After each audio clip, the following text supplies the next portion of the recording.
Welcome to the podcast of MotorWeek, television's original automotive magazine. MotorWeek is made possible by TireRack.com, WeatherTech, Hum by Verizon, RockAuto.com, State Farm, and Autotempest.com. Here's your MotorWeek podcast host, John Davis. Thank you, Alec Webb, and welcome everyone to MotorWeek podcast number 179. We're all huddled around our odd-shaped table here in Studio C at MotorWeek World Headquarters. With me today is Dave Scrivener, our head writer and executive producer. Hello. He's making a rare appearance. Writer-producer Brian Robinson. Hello, John Davis. Thank you, sir. Online content coordinator Greg Carlos. That is me. And our video producer, editor Joe Ligo has stepped out from behind his monitors and camera. Joe, welcome. Glad to be here. Okay. And a little bit later, we'll be introducing you to our new FYI reporter, Stephanie Hart. But first, most recent auto show, wrapping up the 2018 auto show season, New York International Auto Show. Everyone at the table either went or knows quite a bit about it. There were a lot of new vehicles there. Rather than run down a list, why don't you pick some from the list and talk about them? Brian Robinson, What impressed you from what you saw? Information? From the pictures, two that stood out to me was the RAV4. Not that I'm a huge RAV4 fan, but it's the biggest seller in its class. Yeah, and it looks way different, way more rugged. I really like the look of that. And the Volkswagen Atlas pickup.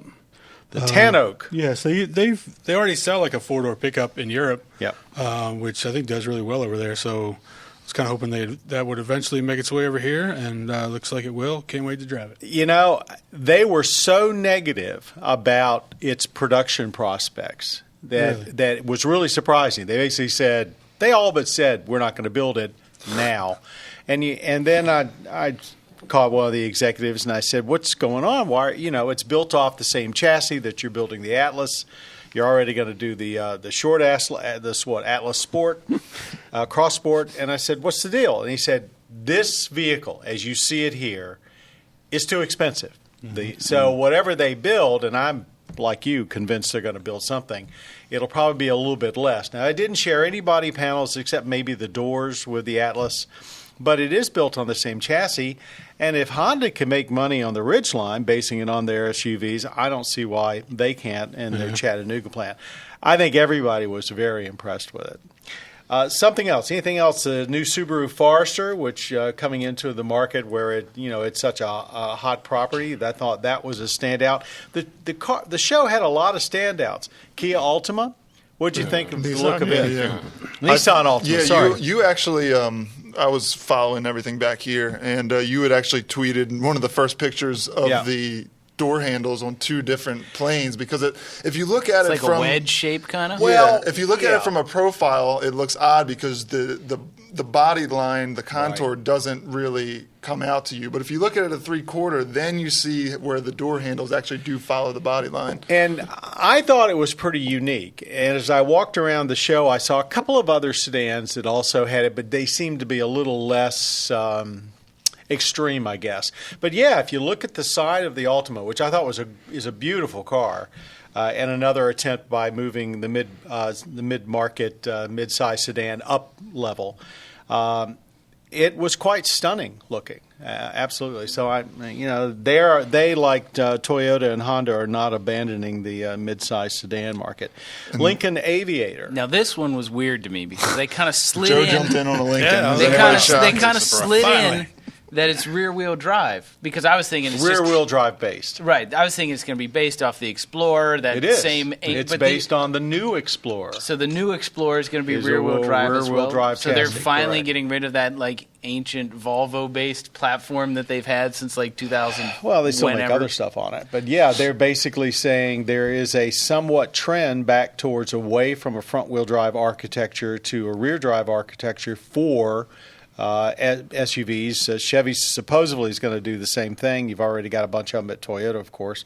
But yeah, the new Explorer, and this is rear-wheel drive base, so rear and four-wheel drive. So that was the strangest thing, because it seemed like Ford had pretty much given up on rear-wheel drive except for trucks and the Mustang. But to hear them say, we're going to make a rear-wheel drive, I'm assuming it's a crossover. It's not body-on-frame or anything like that. Correct. So that stuck out to me as weird, and the plug-in hybrid thing will be interesting to see in practice how that plays out with that platform. My guess is that they're going to sell enough Explorers that it'll probably pay off to have so that. far, nobody's actually seen their PHEVs flying off the lot that I'm aware of. Cadillac XT4, their compact luxury SUV, it's sort of got buried. It's like it was there. It looks actually pretty interesting, but even at the unveiling, there was such a party going on around it. Almost nobody saw it. And it seems like people were having too good of a time. Cadillac's the CT6 V Sport, which has the I thought that was engine. a much more interesting vehicle. Go ahead, take it away, Dave. Twin turbo V8. It's in the 500 horsepower club.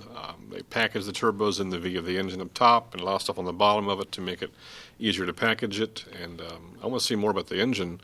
Also, in the engine department, there was the Jag F-Type SVR. Their also first the 500. SVR for an SUV. And Maserati Levante showed an engine package with their hot rod version, also in the 500 horsepower club.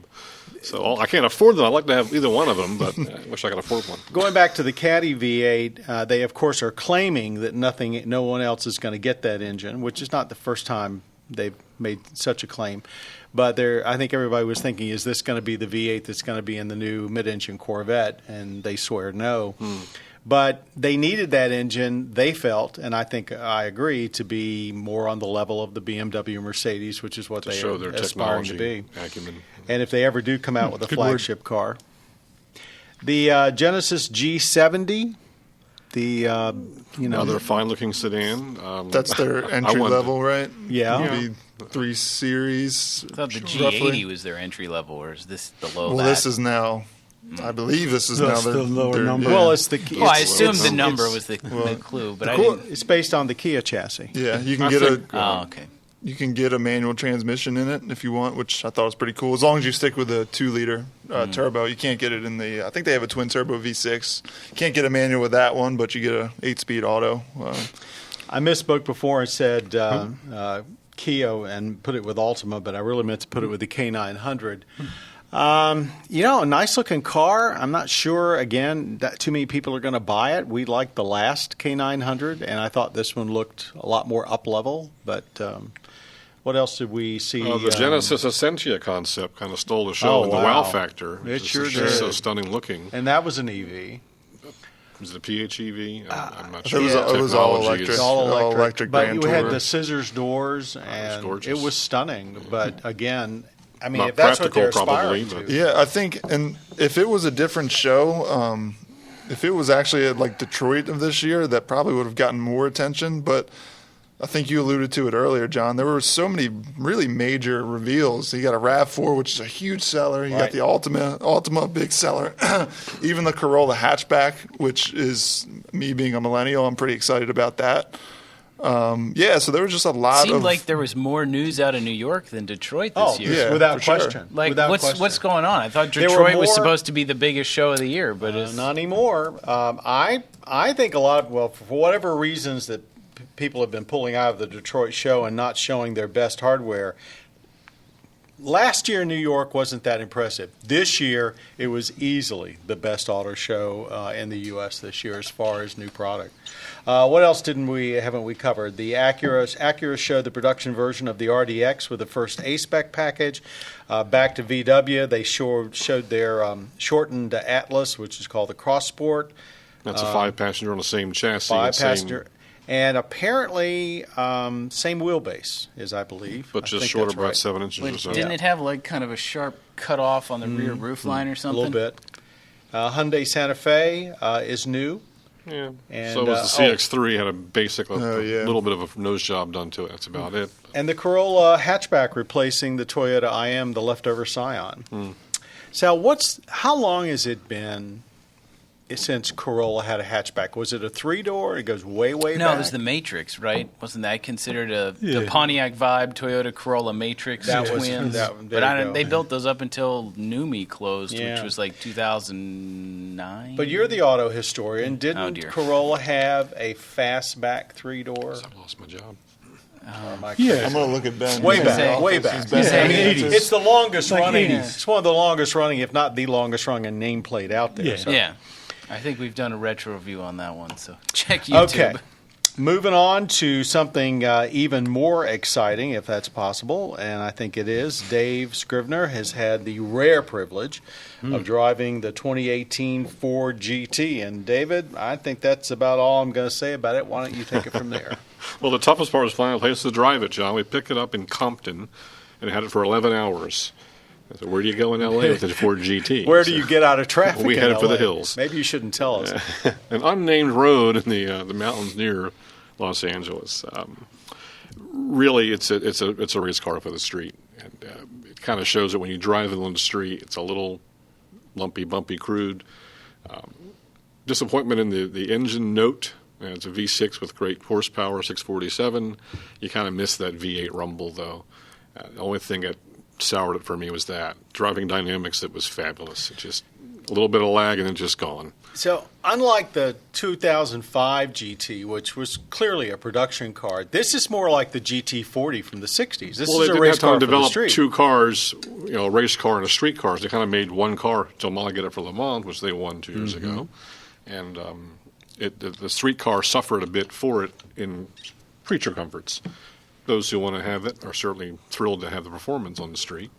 I wouldn't drive it day to day. I don't certainly. Worth $450,000 to park in your garage? Nothing is to me. I just drove an 05 GT a few days ago, and I love that car still. Me too. That thing looks sweet. Yeah, I really think that was the car I wish I could have Prices are afforded ticking to buy. up on those things in a hurry. They are. Yeah. What do they go for now? I don't know. You would think the new GT would maybe make prices, would make the last one less collectible, but it seems the it's opposite. more affordable. I like to have that, but And it's probably the more comfortable. coattails. It's definitely a more comfortable car, I guess. definitely. 0 to 60, 3 seconds. Did it feel like it? You had almost Most 650 definitely. horsepower. Most definitely. Would you? So you drove the 05 and you drove this. How would you I've driven compare the original too. How would you compare it to all three of them? Wow. Well, yeah, we did. Was that the car we had up at We did in one in Pocono? Pittsburgh. We did one in Pittsburgh on the Yeah. owner's car. Anyway,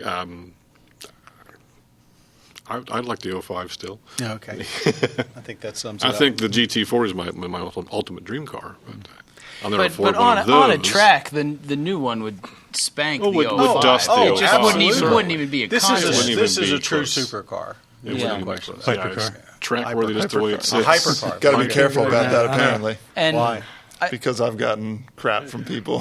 what about I've called supercar? it a supercar, and it's a hypercar. Stick their adjective, Well, folks, I and stick think with the- it. I mean, I thought Hyper was supposed to be over $1 million a piece. The road test is going to air Hyper was performance. next week, and it'll be on YouTube soon after that. But I liked the flying buttress styling on the rear. When I first saw the photos, it wasn't it looked doing like it for me. a LaFerrari swallowed a GT40 and spit it out the front a little bit. It just the back is so weird looking, I just don't so think- un-Ford-like. It The is. front It still is looks like a un-Ford-like. GT40, like the 05 The did. aesthetics is not the high point of that car. It's by just any all stretch. performance and it's- the wow factor of Yeah. driving it. Forget who I had the conversation with, but to me, it's a completely different buyer. I mean, you go, Sure. somebody who bought an 05, I don't see them wanting to go out and get the They the had new some GT. blue-collar buyers. It was 139 new, which is Yeah. outrageous. And now they're 3, right? Now they're selling for around 3. Yeah. Let's go back to the terminology again. So what else in the market do you consider a hypercar, or does our audience consider a hypercar? I mean, it's a relatively new term. LaFerrari, LaFerrari. 918 All Spider. those- yeah. I think it has to be P1. like a hybrid to be a hypercar, or like plus, really? like the LaFerrari and the P1 and the Well, I don't 918. think you could say that. I think you'd have to put a horsepower number Centenario's on a it. Yeah, hypercar. Well, okay, 700 sure. horsepower, whatever, Yeah, 650 we to actually 700. had this debate many podcasts ago, and Yeah, go back and watch that I mean, one. honestly, a supercar now you could call anything that does just below 4 seconds to 60. I supercar. think a supercar, and there's a lot of cars that do That's a- that. And then very what- close. You're and talking then- about a Mustangs. ZL1 will do that. and then so Demon. sub Yeah. 3 is a hypercar and sub 4. Well, I'm just putting out possibilities. I'm not saying Keep there's a saying I'm not definition. sure. I don't think there's a And I cut and dry definition. I think I'm arguing that I shouldn't be chastised for interchanging I agree. these names. We agree. There's overlap. Leave me alone, people. As long as there's the internet, there will be chastisement. And that sounds like a good point in this discussion to actually go into our rants and raves before Dave leaves us. And Dave, you actually had something you wanted to talk about. I have a rave. He which has is a rare rave. for me. I'm usually the ranter. The new car colors that are out there. I was love to see that RS5 at New York. It had a lovely, not quite a forest green, but an interesting green shade. I'm just so tired of seeing black and silver cars all the time. And you said something else before our new Crosstrek as a long term has a lavender gray shade to it. Even the CX-3 we had in, which looks white when you first look at it, but it's not. It's got like a little bit of a gray tint to it. Actually, it looks really nice. Yeah. So interesting car colors are going to come back. It'll be a great story for Stephanie to Well, pursue. New Mustang has some it's cool a good colors. thing. A lot of the car colors have gotten so boring. They really make Boring cells. Boring cells, and then you slip into a wind tunnel, and they all come out looking the same, and it sort of driving they down the predict road the car makes it very colors boring. what's going to be hot 5 years from now. Yeah, Well, that's a very there's a lot of time and Put effort that Stephanie goes on into that, do perhaps, that. right? Yeah. I talked to a woman once who worked in color at like car design. Like that was her job, was color. That was it. And she said they would have these big meetings every year. There was like a national association of color designers, not necessarily for automobiles, just for color. And they would meet and talk about what colors are in and what it's colors Pantone. are out. Yeah, Pantone. The big company that controls and they'd all the talk colors. about what was in and what was out. And we think, she said green was always one of those colors that every 5 years you'd get a couple green cars and then they go away again. She said green was always cyclical. And personally, I like green. I think pine green and those kind of dark greens can look really as cool. it's not around the gills. David, thank you very much. Of course. And we're now going to bring to the microphone and the seat that he has nicely Where's the hot warmed seat? Never use this thing, man. our new FYI look reporter, at it Stephanie like I'm watching Hart, something. who has just joined the MotorWeek staff, and we're delighted to have Stephanie with us, and she's already been out there working on 2 stories. Welcome, first of all. Hi, thanks for having me. Yeah. Thanks for being here. Tell us about your first 2 FYI stories that you've got coming up soon. Well, the first one was a really tough assignment you guys gave me. I got to go to Los Angeles, California, and I checked out the Peterson Museum, and it was just so eye-catching from the outside. It was red and white zebra striped on the outside. It just went through a major $90 million renovation. And we haven't been there since it opened over 20 years ago. That's so. right. It started with about 100 cars, Yeah. and now it's grown to 3 floors filled with cars, more than 100 cars. Really luxurious inside. They had 3 major displays. Am I correct in the number Yes. that you basically covered? We started with the Porsche effect, which was just really amazing. A lot of very rare Porsches. Which have a very close tie with Hollywood. Exactly. We saw a 1939 Type 64, really sleek lines. We toured that vehicle. We also saw a couple of 911s, spoke to a couple of Porsche enthusiasts who just were going crazy for the exhibit. We also saw the competitive side of Porsche there. We saw a 550 Spider. Very famous car. Then we went up to the second floor and we saw cars from the movies. Which sort of dovetails into the Porsche display pretty well. Yeah, so we really saw the Hollywood effect kick in up there. We saw the DeLorean from Back to the Future. With all the stuff all still the lighting wires, up and yeah, blinking and all the The wires flux coming out. capacitor. It was blinking. The kids, went crazy for it. So that was really exciting. We also saw the Batmobile in all its glory. We also saw the convertible from Thelma and Louise. That was neat because you actually got to sit in it, and you said that it's a little beat up on the inside, like the trim and the leather and stuff, had a lot of wear and tear on it. Yeah, Hollywood just uses the car for that one great shot, and then they sort of beat up the interior because it's not going to be seen in the picture. So Yeah, I mean, often they get these things out of junkyards and completely rebuild them. So, of course, I doubt that car was. But while you were out there, though, you did another story that I guess best could be described as an easy way to. I mean, California is famous for its customization, but this is kind of like customization inside, and in the end, a relatively easy way to redo at least how you feel about the car. You want to tell us more about that one? Yeah, so after the Peterson Museum, the next day we went to the Catskin Automotive Factory, where they do custom leather interiors. So we got to see how the interiors come out, and that was a really, really cool process. Now, this is a custom leather interior that just about anybody can mail order and have applied to their car. You don't have to take it to them, do you? No, so prices start at $1,500, which is crazy cheap for a custom leather interior. Super affordable. Yeah. They go up to about $2,200. So most of it is a leather panel, and the sides are vinyl to keep the cost down. Mm-hmm. But I mean, they can do everything: embroidery, perforation, put different colors together, colors, two-tone. Yeah. So there were hundreds of workers inside this factory in Montebello, just sort of hand sewing everything. Wow. You haven't seen that in I don't know when. No, because usually if you go to, say, any of the European customizers like AMG and so forth, they're basically doing custom leather interiors for, whatever they're working on.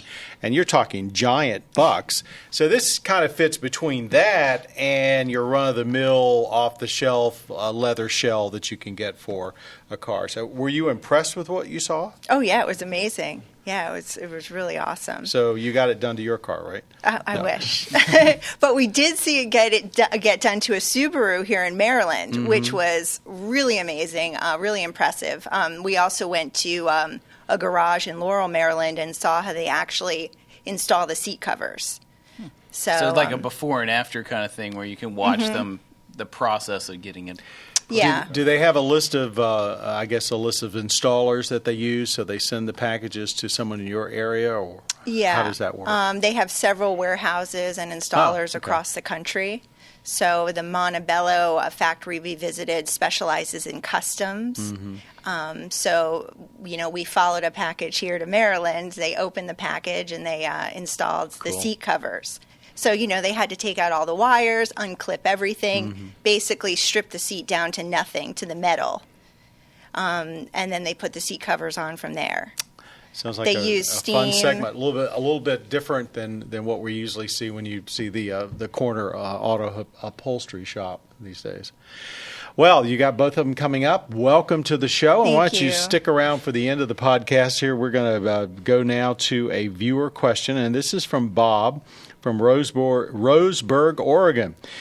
Thank you for pointing out the importance of keeping your windshield clean in cars with sensors and cameras.